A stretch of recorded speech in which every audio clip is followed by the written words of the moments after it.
Welcome to Friday with Friends, and today's guest on this first day of January 2021 is the remarkable, the effervescent, wonderful Jo Radner.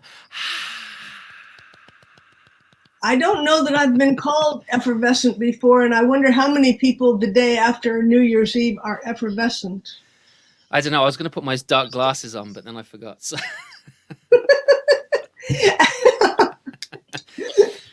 You are effervescent. So that plan went out the window. So we do. Well, Jane Dorfman says hello.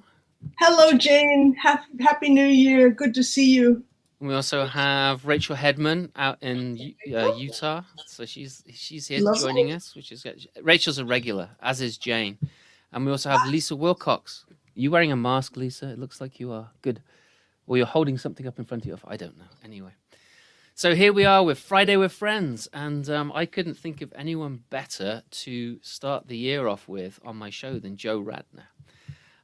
Jo and I have known each other for years. I met her first, we were talking about this before we got on live, back in, I don't know, like early 90s. No, when would it have been?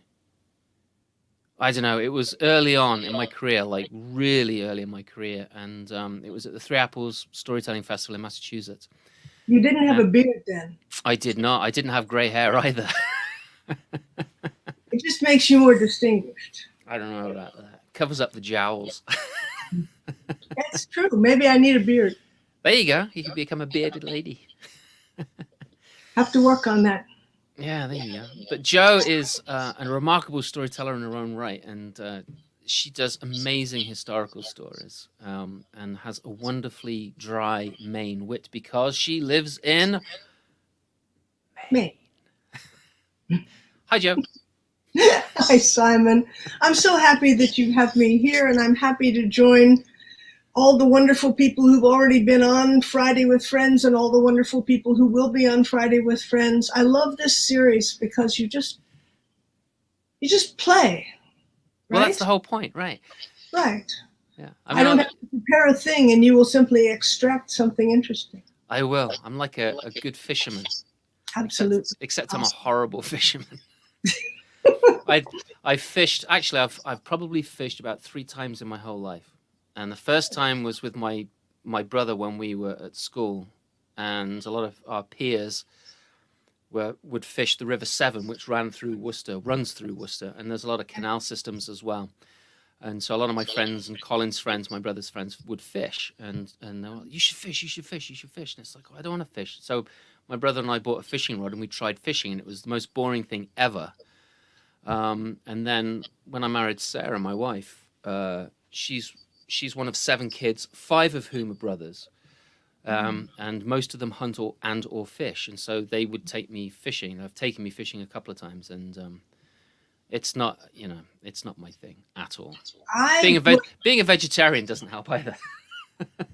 I was a passionate fisherwoman when I was a child. Really? It was one of the few ways I had to connect with my father, who loved to fish. And of course, we're right here on the lake. And in the summertime, I was here on the lake. And we didn't have motorboats, but we had canoes, and we'd go out in the canoe. He taught me to bait cast, which is not done nowadays because the spinning reel came in and so on. But it's a very, very touchy way of casting bait, where you have to use an educated thumb to slow the reel so that it doesn't have a backlash that is much too nasty for any child to have the patience to untie. Oh. And, so he taught me bait casting, and we'd go out and fish. Actually, I have a lot of good memories of that. But then the acid rain from Ohio came to Maine and deposited so much mercury in freshwater bodies in Maine that, in fact, our freshwater fish are laden with mercury. Still to this day? Well, what do you mean still today? Has Ohio stopped sending? Well, I guess not, right? Yeah. No. That's a long way. On the top of Mount Washington, they measure it, and they know exactly where it comes from because of the chemical composition of what's coming over. and I can see Wow. Mount Washington right over there. So, Yeah, you um, showed me this morning. That was great. right. So anyway, I was always fishing, and then I stopped when it became not safe to eat the fish because I think catch and release is a torture system. Why Yeah, would anybody want to do that? right. And people in multi-thousand-dollar boats come out here and have bass tournaments on the lake. Are they those big cigar boats they have as well? Oh, yes, absolutely. And then Yeah. they catch the fish and they take them over to where they're being weighed and they weigh them and then they dump them back in the lake in a place where they don't live. So, And then they got to find their way back, yeah, yeah. presumably. So fishing is among the other nostalgias. Huh, that's interesting. That's cool. What else did you ever hunt with your father? Was he a hunter as well? No, he wasn't a hunter. He was a lawyer. They have other methods. He had other fish to fry. No. He had other quarry. Quarry. There you go. That would be it, right? Yeah. So what Yeah. kind of what kind of lawyer was he then? What kind of clients did he have? What kind? Excuse me. What kind of clients did he have? Was he a corporate lawyer or? Yes, he was. Wow. Um, I never took any interest in what he did, and I guess that's a sad thing, but I didn't. Then after he died, I wrote to his partners and I said, I knew him as a father. I never knew him as a lawyer. Could you send me some stories about him? And then I began to get stories, and he was a very nice guy. Oh, that's cool. In his profession. Well But respected. he was also a delightful fisherman. But he was always busy. I mean, we didn't have a telephone here in Lovell, Maine, where I am. When Mhm. I was a kid, we just had an old camp building, and my father would spend days. If he came up, he'd come up for a couple of weeks in the summer, and he'd spend days in town at the Lovell United Telephone Company talking to his firm. I mean, what's the point? Yeah, that's a bit odd. I wouldn't want to do that. If I mean, today, with all the interconnectedness we have now, if I found somewhere that didn't have a phone, I'd be all over it. I'd be like, I'm gone. Leave my Right. phone at home and bring my camera and just disconnect. That'd be so good. But it is interesting to live in a place where your family has been for so many generations. So, how many generations does your family go back to that town level? I'm sorry to say that they came here with the very first English colonists, who, right after the French and Indian War, the 7 Years' War, after the Treaty of Paris in 1763, Mm-hmm.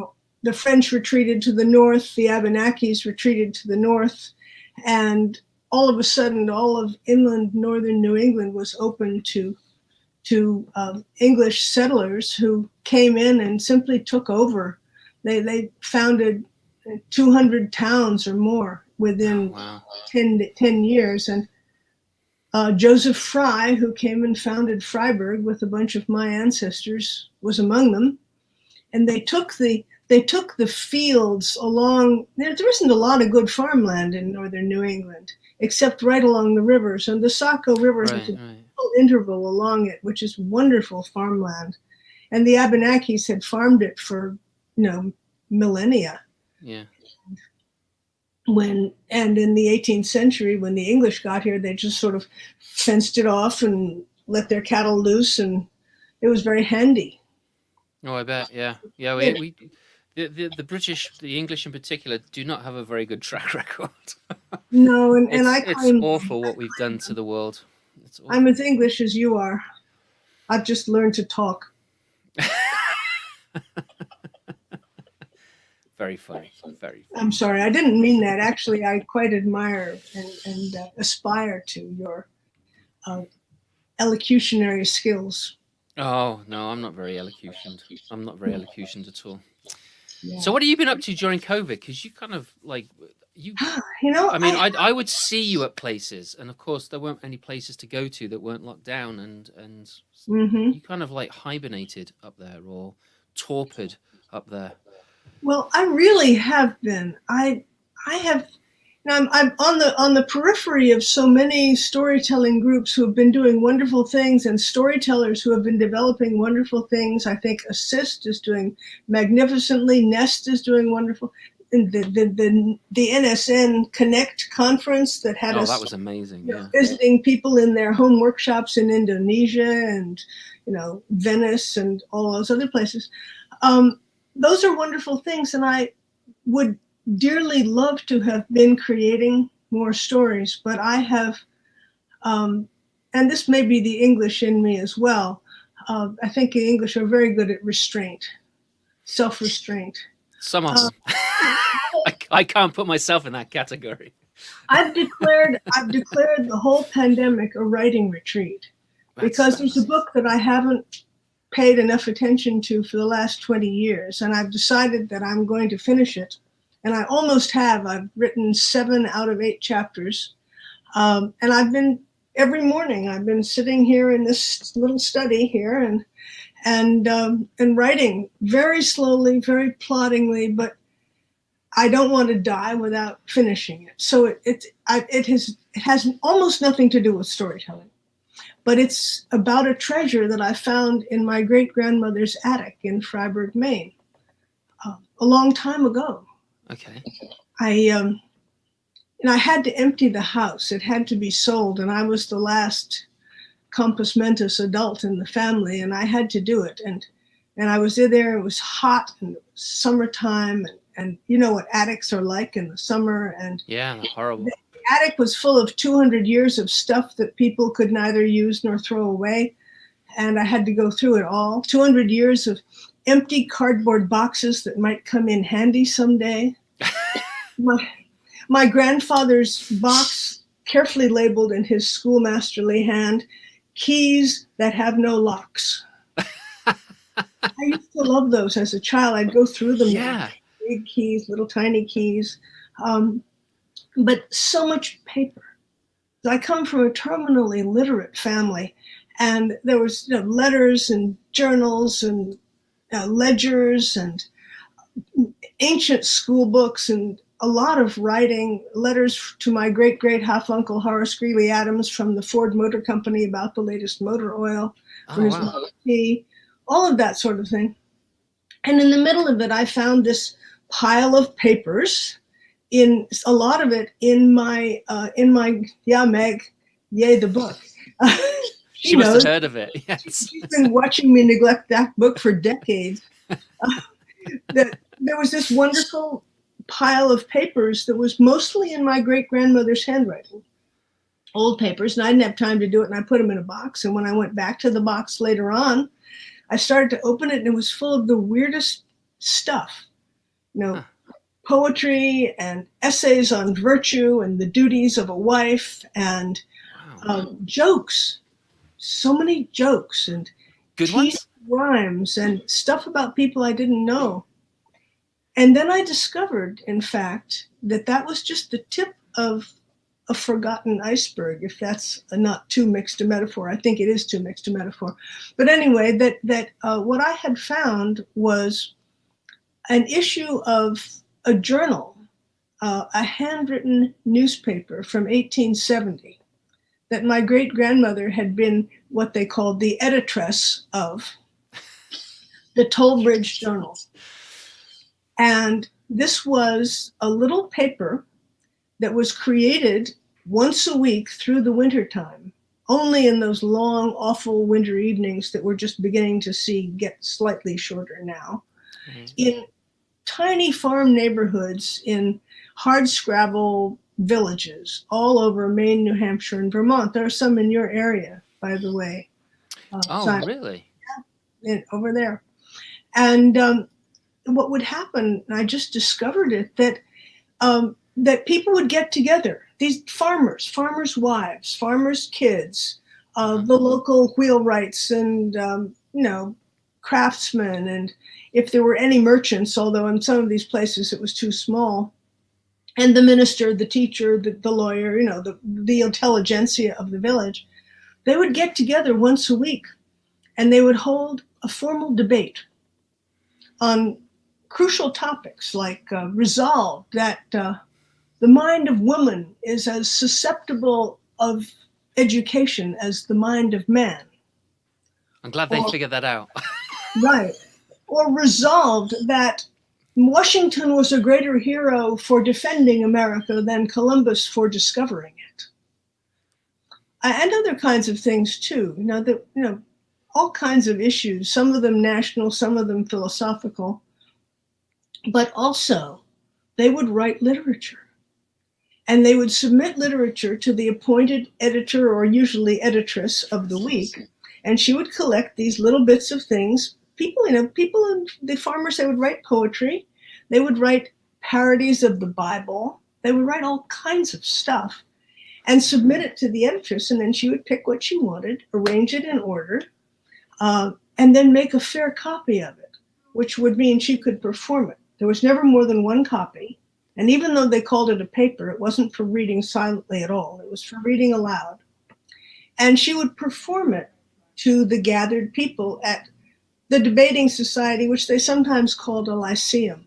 People tended to call any kind of literary event in the 19th century was called a lyceum because they loved the classics.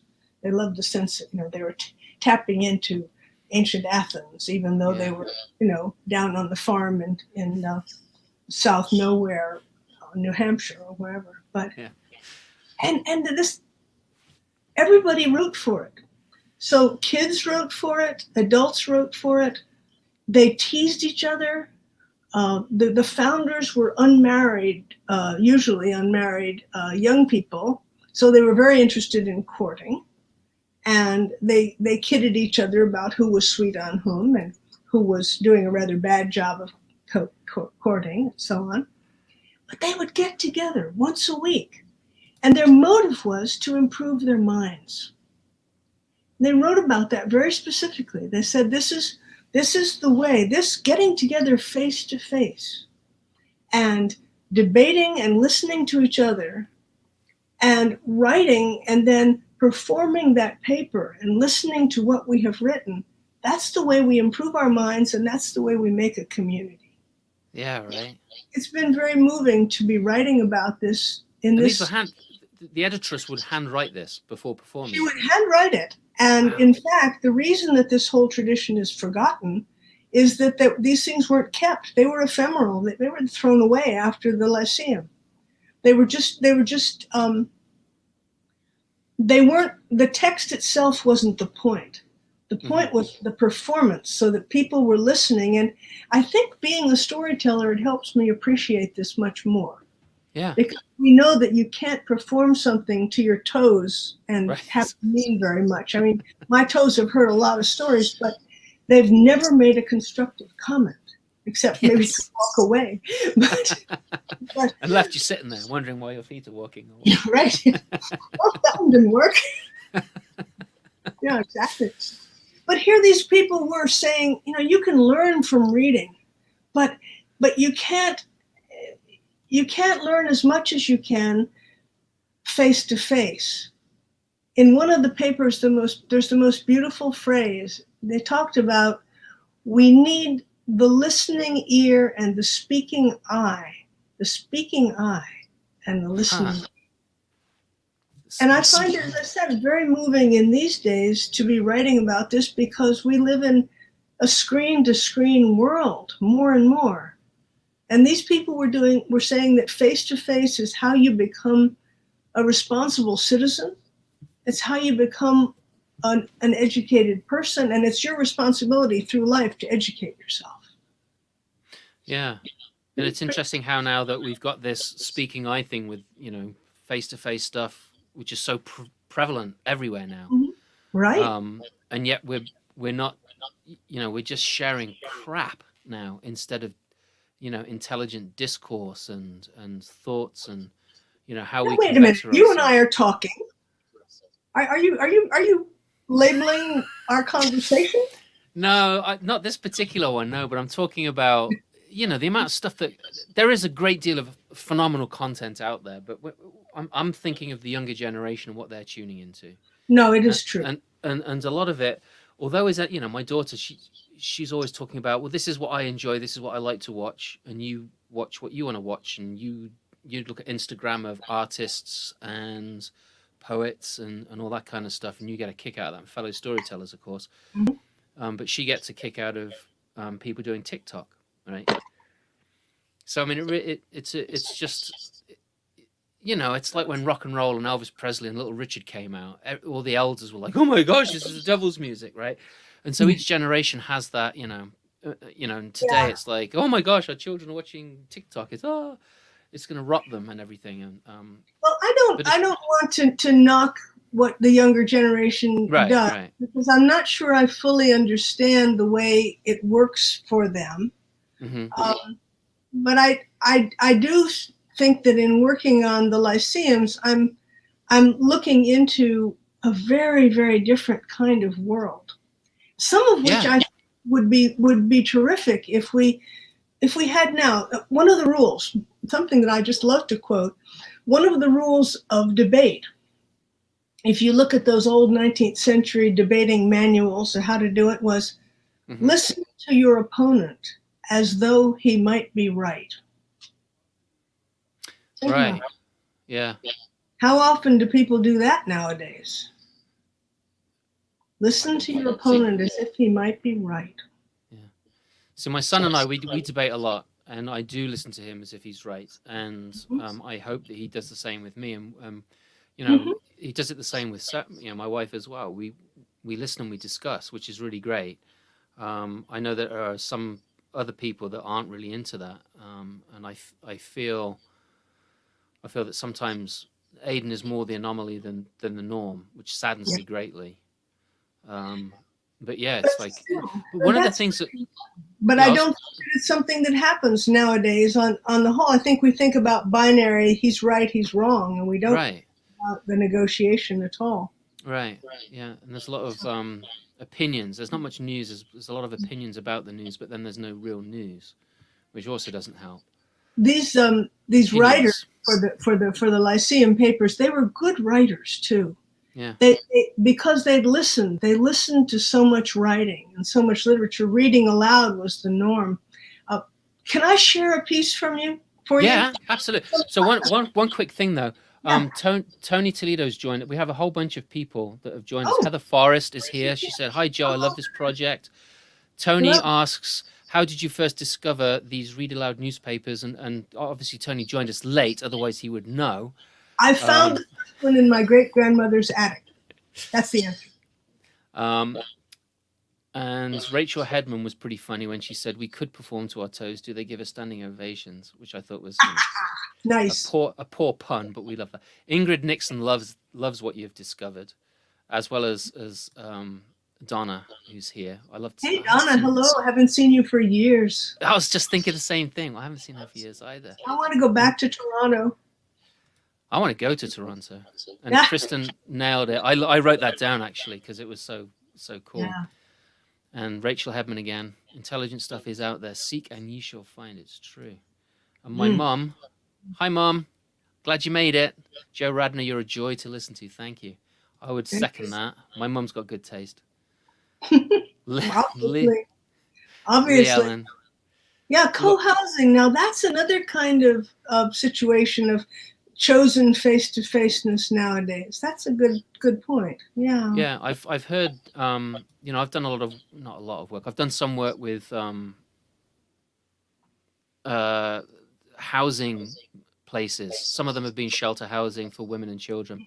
And I've started to hear that there are groups of women who are getting together to buy homes together because their husbands have died, and they look after each other, and they they share, and they make their own little community because they're not in the place of assisted living yet, to the point where they need medical help as well, and so they're all helping each other out, and I think that's phenomenal, and I think that makes it things like that adds to the quality of life, and they help us retain our dignity and our mental capacities as well, I believe. I think so. Now these villages, and this phenomenon happened from the 1830s to the 1890s. So that's a big chunk of the 19th century.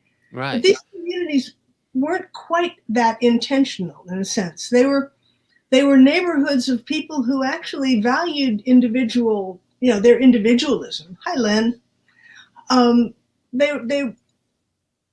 They helped each other, but they didn't ask for help.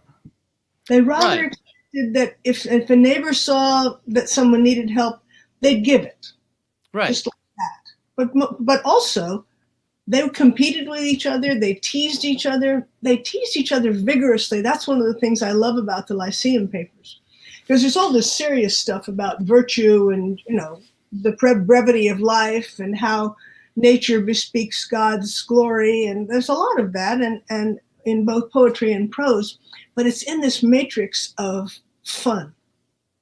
And you couldn't make a mistake as a farmer without somebody turning it into 5 different kinds of literature for the paper. If your pig died, boy, that was it. I've got to read this to you. Can I do that? Yes. I have to share this because, they love to tease people for marital or premarital irregularities. I'm going to read this because it was meant to be read, but I want you to listen to it for the joy of the words. A lot of the papers have little reports of married men caught in compromising situations. They're never too explicit, but they happen. And the most extended account I found came from South Bethel, one of these papers, in 1889. And it's an account, it's headlined, "A Startling Incident." And it relates an unsuccessful attempt of a prominent citizen to elope with a married lady, Mr. Abbott. Mr. Abbott, his wife had noticed his behavior was unusual.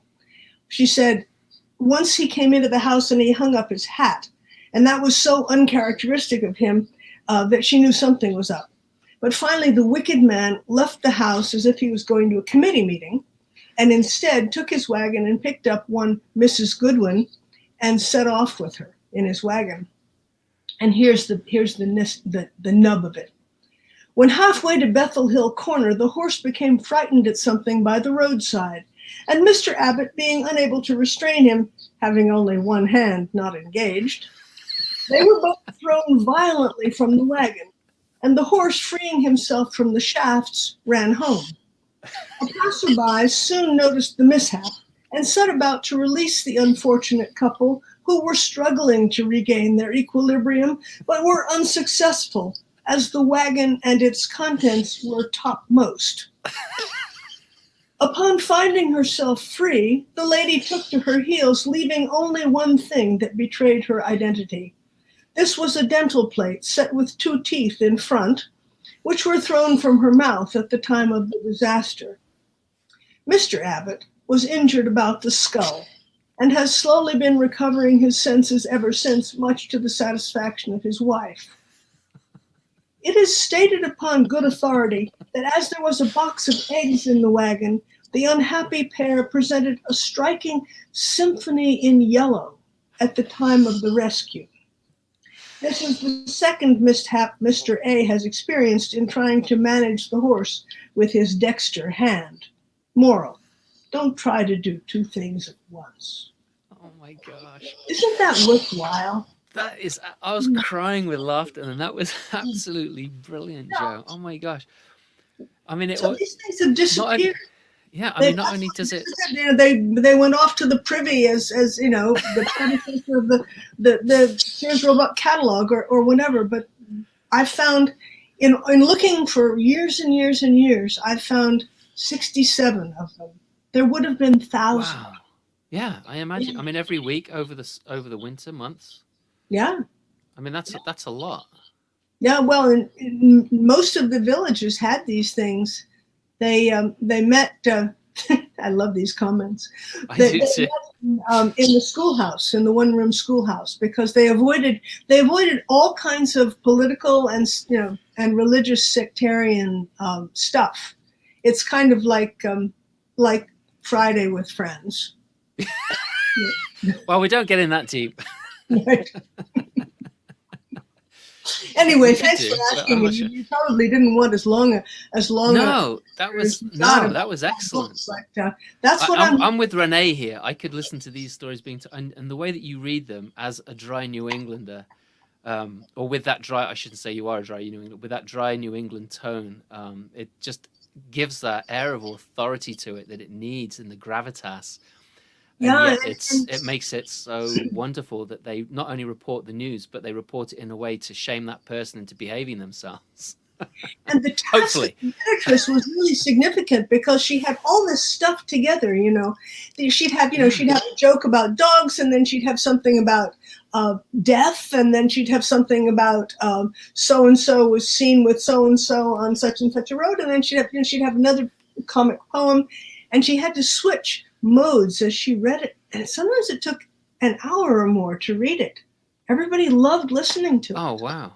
It was just the little pieces of the village, and they all came together once a week. And you're putting you putting a lot of these in the book? Well, I'm drawing on a lot of them and quoting a lot of them, but whatever. Yeah, there's just a lot of it.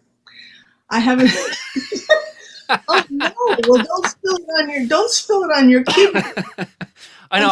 I had to take my glasses off because I was crying. I'm worried about this now. Now I'm completely distracted and distray. I know we have way too much Let's fun sometimes on this show. It won't be so fun. No, we got to keep this going.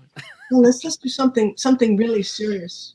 Okay, so history. So you do. I mean, behind you is a wonderful example. I think this background reflects you and the work that you do as a storyteller, because there's a lot of historical photographs behind you, presumably of your family and maybe your partner's family as well. I don't know. Just mine. Okay, and you've also got that map. I mean, you really do. I have lots of maps. There's a whole pile of them here. Yeah. Oh, nice. I'm a big map fan. I love maps. Yeah. But you're obviously very rooted in your place. So that house that you're in right now, is that a family home that you? No. Well, yes and no.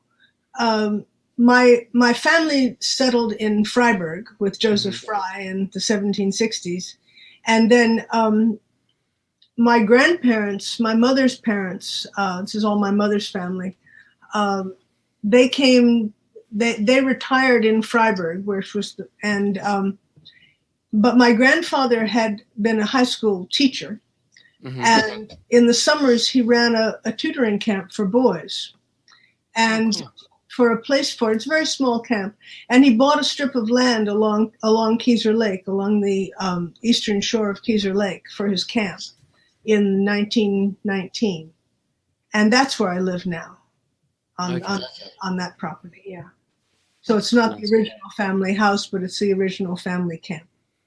Okay, which is just as good, I think, if not more so, because it's only a camp, 12 months away, so it doesn't count. Right. Yeah. So I don't know whether it's that's left me interested in history, but you did mention that in the beginning. But I love finding historical stories. Right, you do. You really do. Mm-hmm. And you do a great job of telling them as well, which I really enjoy your craft. So Keyser, we have a Keyser Lake here. Who's Keyser? I know, it's just an imitation. Ours is? Who knows? It's an imitation of whoever, Or maybe Keyser started here and then ended up further up north. Well, they might have. In fact, the Keysers around here, there's a Keyser Lake, there's Keyser Ponds, there's the 5 Keysers, there's lots of those. They're named after the first Englishman who was said to have wintered over in this area, a man with the unfortunate name of Ebenezer Keyser. Oh my gosh, that reminds me of a kid that I used to go to school with.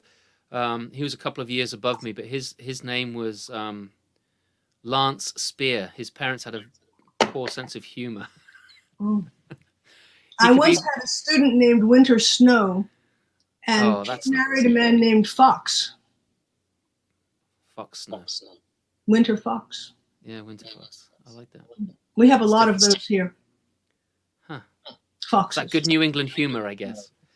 So Donna mentions, can you pre-buy the book? But I'm assuming that if you haven't finished it yet, not quite yet. I wish that I could say yes, but I have not even gotten my nerve up to send it to a publisher, even though I've got the flippin' thing written pretty much now, and it's just a matter of revision. But I've been writing in this pandemic silo, and I'm not a historian. My PhD is in early Celtic languages, for Pete's sake. Oh, really? Yeah. I didn't know that. And then I became a folklorist when I went to teach at American University, and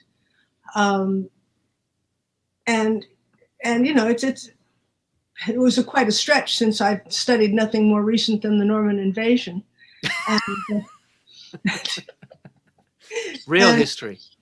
Yeah, and so I've had a very eclectic career anyway, but it has not included the study of American history. So it's been hard for me to write something about American history and try to put it in the context of America in the 19th century. And it's really been a lot of work, and it's hard to do alone because I don't have the kind of colleagues that you'd have if you had been in a university teaching in a history department. Right. And with the pandemic, you can't really get together. I mean, you can online, but it's different from sitting down with a bunch of books in front of you and bouncing ideas off of each other in the same space, I imagine. Right. No, I'm just starting to contact people now to talk about it, and that's been a great boost of energy. I bet. So have you also had to look at the history of America as this has been going on to find a broader picture and to see where all of this fits? Mm-hmm. And has that been the hardest? And the question people always ask is, why did they stop? And I'm not going to go into that right now, even if you ask it. But it's a very hard question because it's that talks about all the forces that were happening in 19th century America. The commercialization, the agricultural stuff coming from the West, the way that the way of life of all these people was simply doomed. Wow. So it's hard to write about. Anyhow. So would that be a separate book then that you may or may not write? There's no may or may not about it. This is the last book I will ever write. Really? Why? Because I'm a storyteller. Okay. I mean, I'll take that. I don't even write down my stories. So what's your process as a storyteller then? Because we never talked about that. It depends on what the story is. Okay. But and I have twice now tried to write a story, but it's hard for me, and it's hard to work from writing because I'm not trained as an actor, and so I can't work with a script. I have a visual memory, so that I would find myself reading from some kind of invisible teleprompter in my head rather than relating to the audience. So I don't write them. I talk them, often in the shower. Here we have perpetual hot water, which is that's nice. Handy. I have gone through hot water tanks, but I don't want to admit that to my responsible, ecologically minded friends. But okay, so we won't tell anyone. That'll be our secret. But no, I usually just talk them out, and then story friends, working them through. I have been immensely grateful to a number of storytellers with whom I've made little clumps of critical groups that we meet periodically, and that always helps.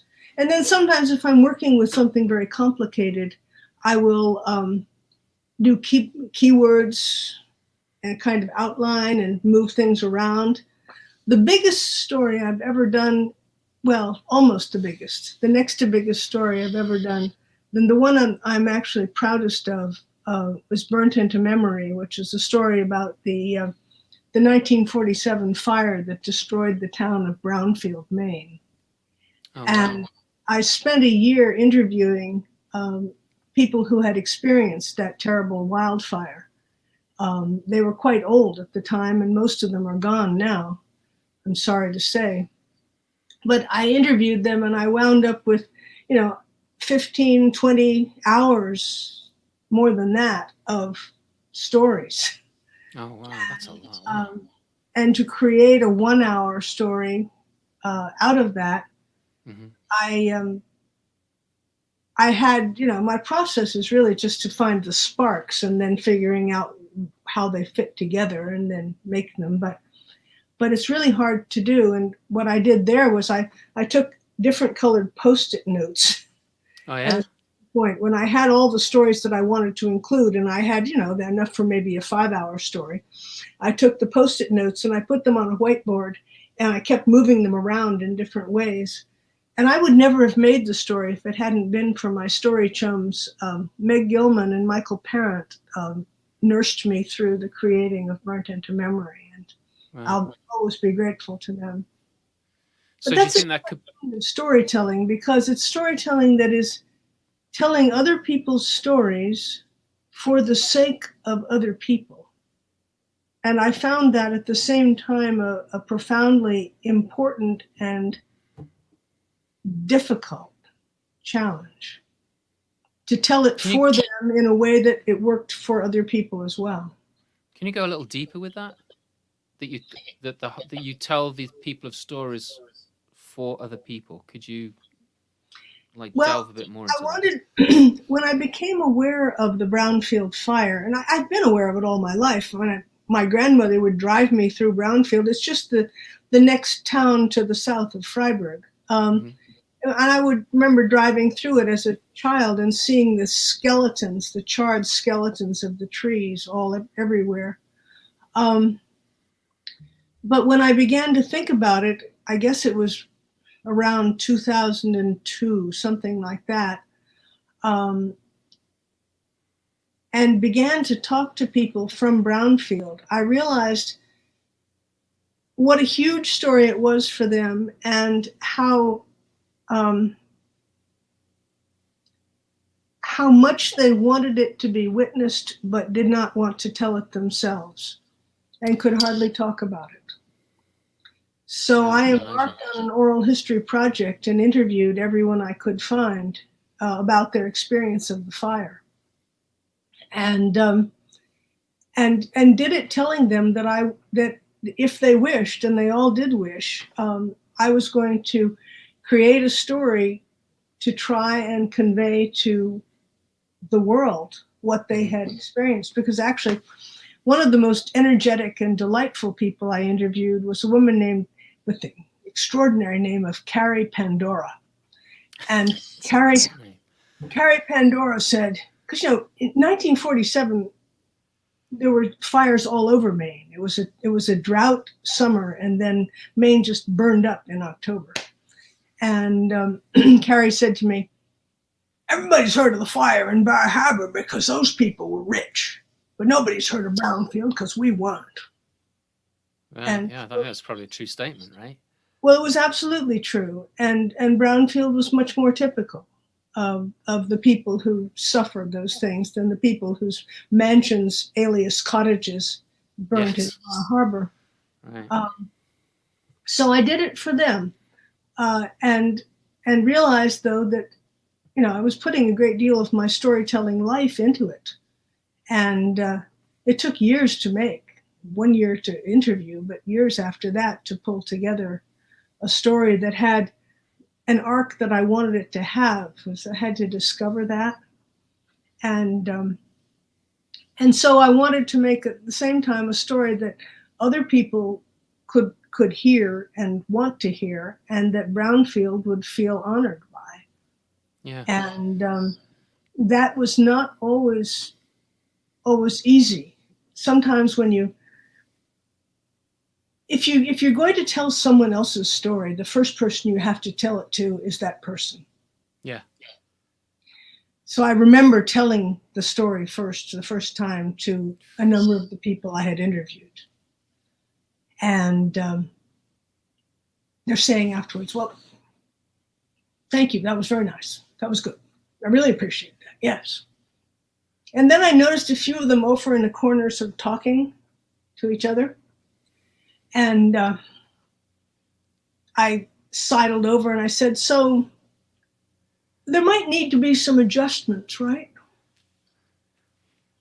And I said, "Well, it's very good. We really appreciate it, I said, "Well, I'm glad you do, because I really wanted to make it for you, but I need your advice about it." And they said, "Well, and they told me that one person whose story for me was absolutely essential to the story as I had structured it. Mm-hmm. They said, we don't think it quite happened the way he said. Oh, wow. So there was this issue that came of accuracy, proper representation, because obviously he thought it worked and they didn't Right. think it worked. And I wanted him in there for the story because he's a young man, and he fought the fire as a young man, and his story was very, very dramatic. So I finally, he told a story. It was a story that, how it happens when you've had a traumatic experience, you reconstruct it as clearly as you possibly can. Right, And exactly. he had reconstructed a very traumatic experience that I was telling about. And I wanted it in there. And so I finally came up with what I do now when I tell the story. I say, no one will know exactly what happened then, but this is the way John remembers it. So I didn't put it in there absolutely, and that was, I believe, an okay thing. Yeah, no. We don't know our memories. Right. Our memories are not factual. Our memories are, for the sake of our own sanity. Yeah, right. And yeah, they're formed with the help of our past experiences as well. And that includes stuff that we grew up with, and all of that puts a biased lens on it. Yeah. And then, like you said, it's for our own, especially an event like that that's so traumatic. When you see a whole town burn down, I don't know how many lives were lost in that. More than 80% of the town, including not lives, but buildings, farms. Okay. They were farmers and loggers. All the barns and all the trees were destroyed. Okay. Every public building in town, all the churches, the library, the schools, the Oddfellows Hall, everything was all gone. Not one human life was lost. Oh my gosh, that's so cool. And the fire came through in 4 hours, and it destroyed the town. And I asked several people why they thought that was. And one woman, Olive Walker, said to me, somebody was always taking care of somebody else. For a long time, I thought this story was interesting in northern New England. Was interesting in people who might, well, if they've heard of Brownfield, that's pretty local. But I had occasion quite a few years ago to be invited to tell it out in Boise, Idaho, to a gathering. And after I told it, I looked at the audience and I said, there have been several forest fires here recently, and there had been in western Idaho. There had been terrible fires that had made national news shortly before this. And I said, here, this is a story about people who were fighting a fire without any equipment. They had, not even air packs. They didn't. Yeah, right. Some of them were fighting the fire with nothing but spades and dirt. They're far away from you in a little town. Does it make sense to tell this story in Idaho? And there was a quietness there for a minute, and then a man stood up in the back and he said, yes, it does. We need to hear this story because we have air packs, we have communications, we have helicopters, but we don't have neighbors. Oh, wow. That's amazing. Yeah. But one thing I learned in making that story is if you're telling a terrible and tragic story, and it's important to tell those, you have to tell them, you have to give your audience places to rest. You have to intersperse humor in them. Mm-hmm. So some of the stories I told for the sake of humor, so that it wouldn't be so devastating, and to reflect the spirit of people. There's the story of Mabel Stone. You want to hear a little bit of a story from it? Yes, I do. Do our listeners want? Do our show people, the people that are watching? Do you want to? I think yes. I'll speak for them. Yes, tell us a story from It's it. just a little snippet, but I'll tell it to you because the fire was coming through Brownfield, and people finally realized it was coming. It was coming down the mountain, and most people got out if they didn't have vehicles. And most households, in fact, didn't own a vehicle in 1947. Their neighbors came and took them, or offered to take them away. But a few people tried to stay. Some of them stayed. Some of them had to flee. But one of the ones who stayed was a woman named Mabel Stone. She was a retired school teacher.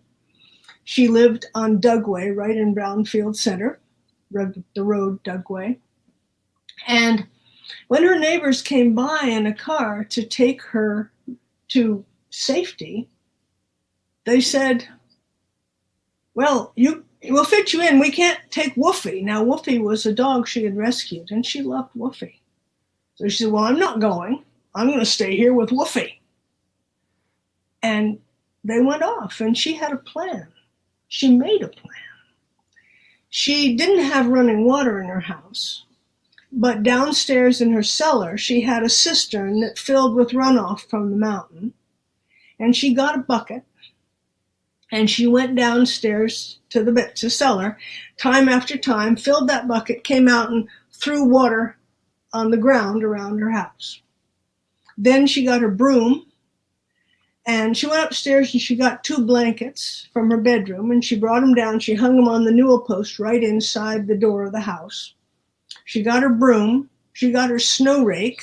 For those of you who don't live in this countryside, a snow rake is a long, long pole with usually a rectangular piece. In her era, it would have been a piece of wood on the end of it, attached like this, so that you can use it to pull the snow off your roof when it gets too deep, so that the weight of it doesn't break your roof.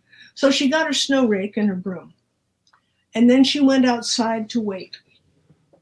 And when the fire came, when it threw embers at her feet, she dunked the broom in a bucket and beat them out with a wet broom. And when it threw cinders on her house, on the roof, she'd pull them down with the snow rake and beat them out with the wet broom. Her plan was that if the fire got into her house and she couldn't get it out, she was going to grab those 2 blankets inside her door, and she was going to grab Woofy. She was going to dunk those blankets in the bucket and take those wet blankets and Woofy and run out to the cow pasture behind her house and lie down with Woofy under those wet blankets until the fire burned over her and went away. But she didn't have to. She didn't have to do it. On Friday morning, the only building left standing on Dugway was Mabel Stone's house. And she was long gone when I did my interviews, but when I asked her great nephew, Burton Brooks, same name, Simon, when I asked Burton about it, and he told me the story, he said, no one will ever know how she could have stood it all that dark night with the houses burning around her and that Universalist church across the street exploding in flames. I think she was just too stubborn to burn. Yes. A story like that gives everybody a rest. Yeah. Just a moment in the middle of destruction. And right after that, I go into talking about when the fire finally came through.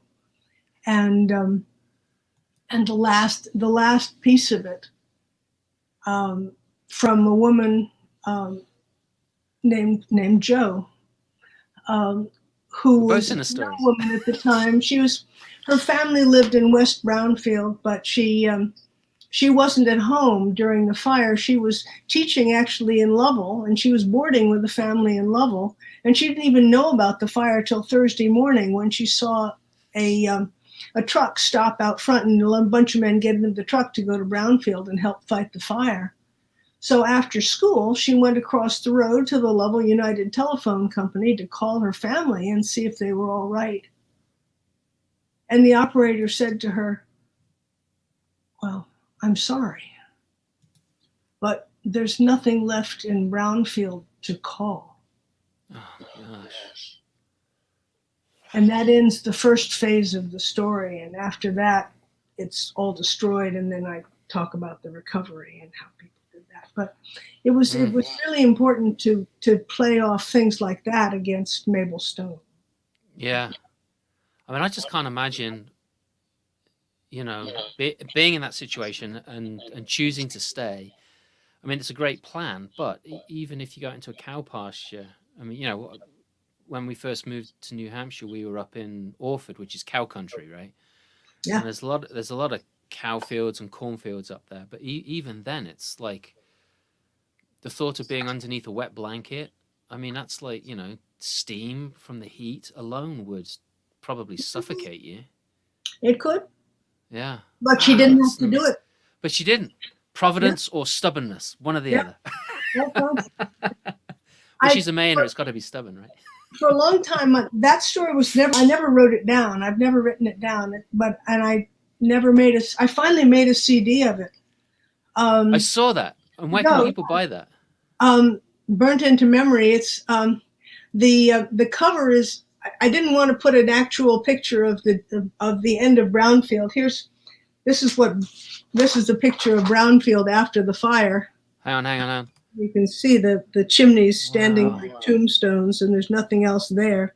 So that wasn't the right cover. The cover is an artwork by my friend Alan Wilde, who let me use it for the cover. I still have a few of these, and I would be.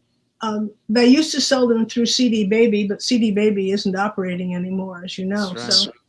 So anybody who emails me and sends me $10, I'll send them the CD and throw in the postage and give the rest to the food pantry around here. So be glad to send it. That's very nice of you, Jo. That's very nice of you. JRadner@gmail will get me. Yeah, so let me put that in the notes. Hang on a second. So Jo Radner. It's just J Radner, JRADNER @gmail. That's the easiest. J Radner? Yeah, JRadner@gmail. Not Jo Radner. I'm sorry. I put up the wrong address. Ignore that address that I just put up there, people. Let me put the right one up on the banner. We can do that. JRADNER @gmail.com. This is the right address, folks. That's it. That'll work. Yes. So if you want one of Jo's CDs burnt into memory with some of that stuff in there, then send Jo an email and you can exchange addresses and send checks made out to 10. Well, I'll make it 15 so it covers the postage because that would be good. Oh, no. I'll throw the postage in. Oh, you're too good. You're too good. I'll leave that up for a while just so that people can write that down. That was amazing. That was such an incredible story.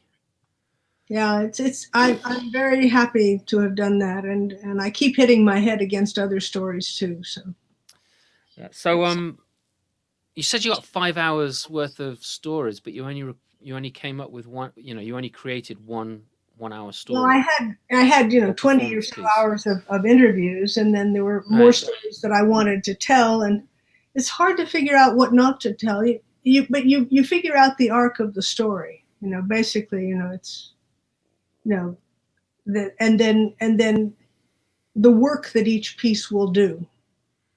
So the other thing, if you're doing a story for a local audience, people of Brownfield, they want everybody's name in there. They want precise places.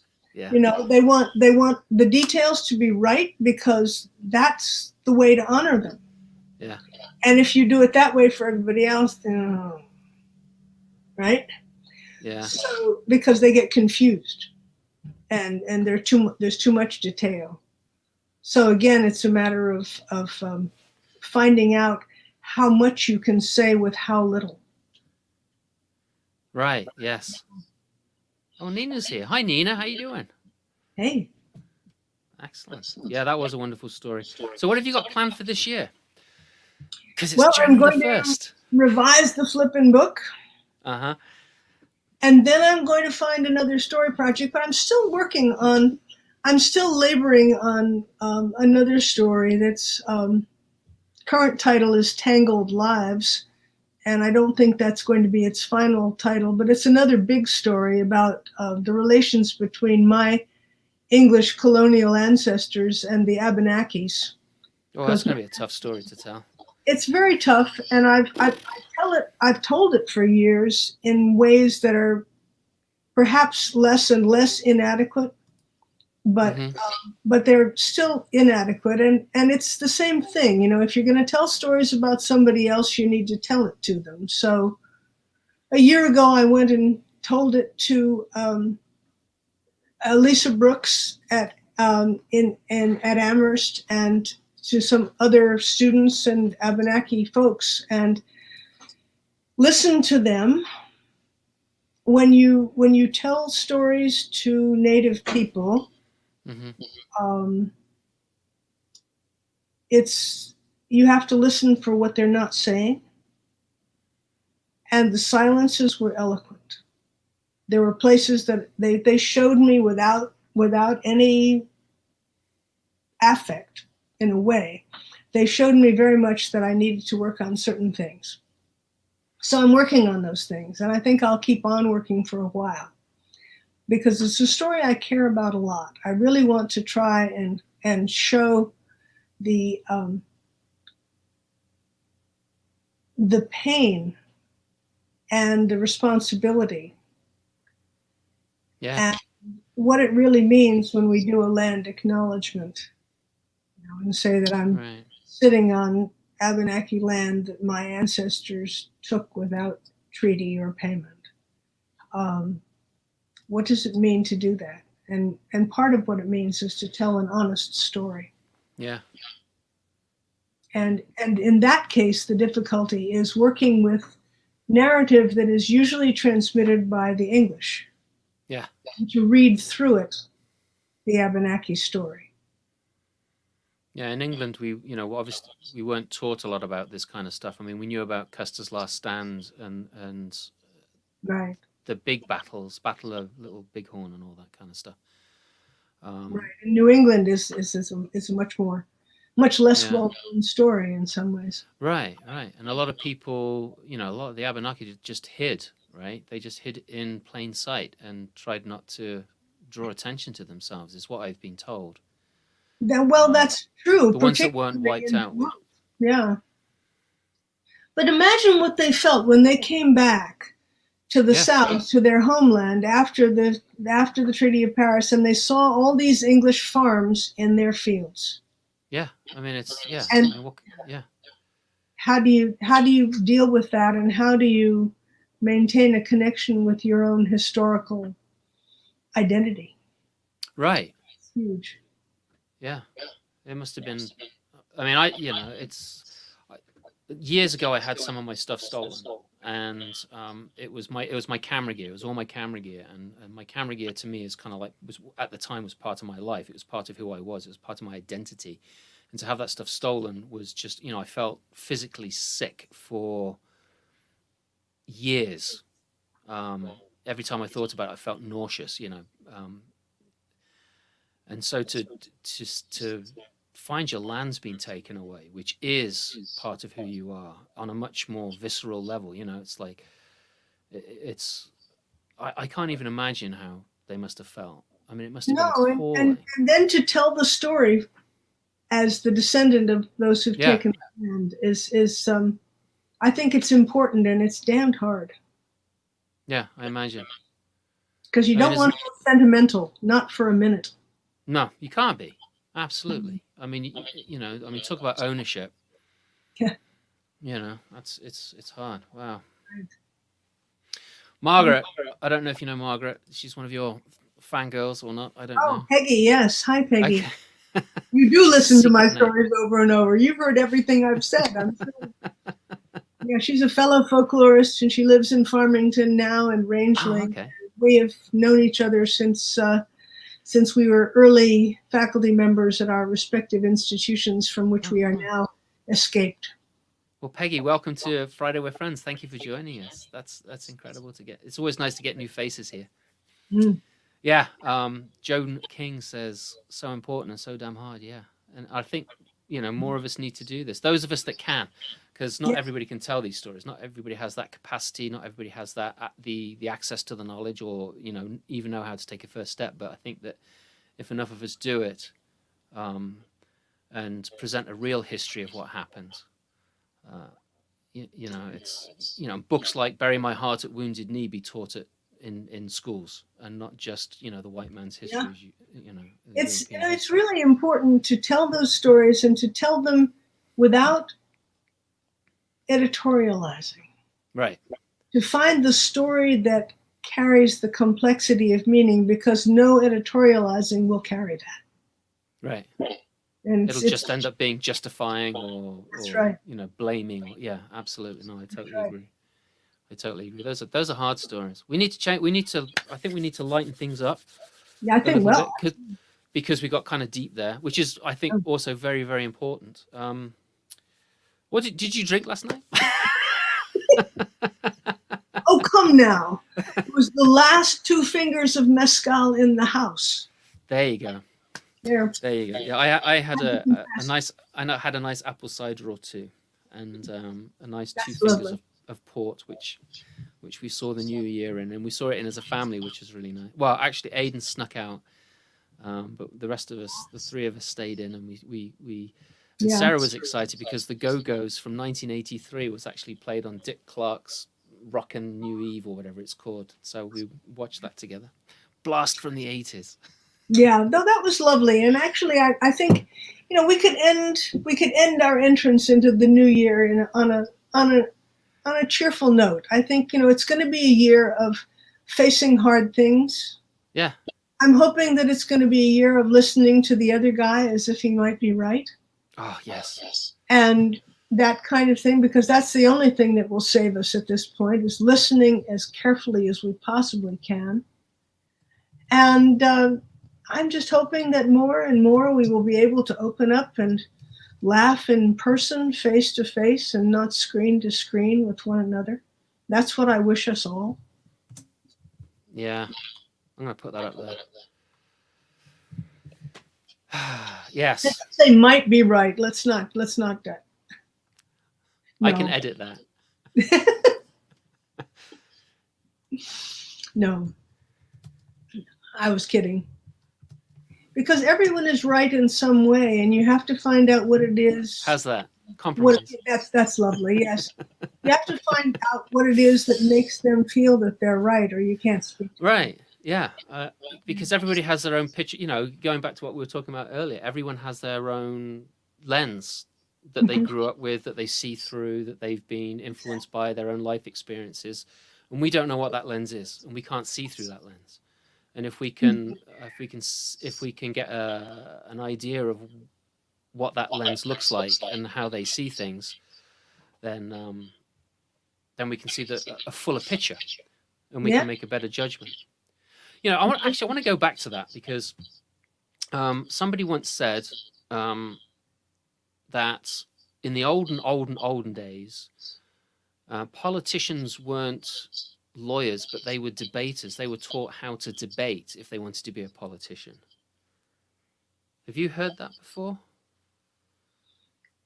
Well, not in that format, but I do know that all the people, that the reason for learning to debate, the reason for debating, which was a male occupation, by the way, in the 19th century, was so that you could be a good citizen. And it meant debating qualified you for a number of things, because it educated your mind to listen and respond, and it educated you to do research to address a situation. But people who wanted to be lawyers or ministers, they needed to debate. Ben Franklin, so many So many of our presidents and 19th century statesmen grew up in debating societies. Yeah, maybe we should do more of that. Maybe there should be more importance put on debate and some of the other extracurricular activities that go on in schools. Good I idea. do. I want to give out a shout out to Vernon and Bobby Cox, who used to be Oh, Vernon and neighbors of Bobby. yours. Um, they're Golly both here. Whopper. A golly whopper. I'm not sure Hey. what that means, but Well, it it's must an be a in main joke, thing. yes. Okay. Hello, Vernon. Hi, Bobby.